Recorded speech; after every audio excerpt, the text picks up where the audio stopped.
5 ఏనుగు ముఖాలతో ఉండి హేరంబ గణపతి వాహనం సింహం, ఎలుక కాదు. మూషిక వాహనం మీద ఎక్కడు, ఆయన సింహవాహనం మీద ఎక్కుతాడు. 5 ఏనుగు ముఖాలతో ఉన్నవాడు సింహవాహనం మీద ఎక్కి వెడుతుంటే ఎంత విచిత్రంగా ఉంటుందో. ఎందుకని? అసలు సింహం ఏనుగు మీదకి ఎక్కుతుంది, కానీ ఒక ఏనుగు కాదు, 5 ఏనుగు ముఖాలు ఉన్నవాడు సింహం మీదకి ఎక్కి వెడుతుంటాడు. ఎంత విచిత్రం! ఆ సింహం పెద్ద జూలుతోటి పైన కూర్చున్నటువంటి 5 ముఖాలున్న హేరంబ గణపతి ఎలా చెప్తాడో అలా వెడుతూ ఉంటుంది. అంటే హింసని అదుపు చెయ్యగలిగినటువంటి శక్తితో ఉంటాడు. అందుకే ఆయన మహాదంతి వక్త్రాపి పంచాస్యమాన్య, ఏనుగు ముఖంతో ఉన్నప్పటికీ కూడా సింహము చేత పూజింపబడినవాడు, సింహము వాహనముగా కలిగినటువంటి వాడు.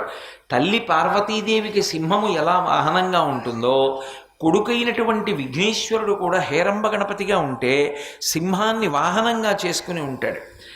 ఇంకా విశేషం ఏమిటి అంటే, శంకరాచార్యుల వారు మహాదంతి అని పిలిచారు.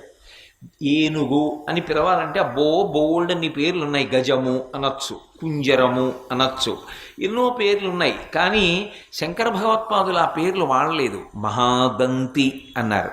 దంతము అంటే పన్ను, దంతి అంటే దంతములు కలిగినది. ఏనుగుల్లో ఒక లక్షణం ఉంటుంది, దంతములు ఉన్నాయనుకోండి అది పురుష ఏనుగు, అది మగ ఏనుగు. దంతాలు లేవనుకోండి అది ఆడ ఏనుగు. విఘ్నేశ్వరుడు దంతాలతో ఉంటాడా, దంతాలు లేకుండా ఉంటాడా? ఏకదంతంతో ఉంటాడు, ఒక దంతంతో ఉంటాడు. మరి 2 దంతాలేవి? ఇంకొక దంతం ఏమైంది అంటే, ఏనుగుకి చాలా చాలా సౌందర్యవంతమైనది ఏది అంటే దాని దంతమే. మరి ఒక దంతం ఏమైంది? ఎవరైనా విరగ్గొట్టారా? అంతటి మహాబలవంతుడు పరబ్రహ్మస్వరూపము, ఆయన దంతాన్ని విరగ్గొట్టగలిగిన వాడెవరు? ఎవరూ విరగ్గొట్టలేదు. వ్యాసుల వారు మహాభారత రచన చేస్తానన్నాడు. అది పంచమ వేదం. 4 వేదములు ఎలాంటివో అలా 4 వేదముల సారాన్ని పిండి 5వ వేదమైనటువంటి మహాభారతాన్ని తయారు చేస్తాను. ఇది ధర్మార్థ కామమోక్షములనేటటువంటి చతుర్విధ పురుషార్థముల యొక్క సమన్వయంగా రచన చేస్తున్నాను. ఇది చదివితే ఇక చదవవలసినది ఉండదు. ఇందులో చెప్పనిది చెప్పినది ఉండదు, ఇందులో చెప్పనిది చెప్తానన్నవాడు ఉండడు. అలా రాస్తున్నానన్నాడు. మహాభారత ప్రారంభంలో వ్యాసుడు చెప్పుకున్నాడు ఈ మాట.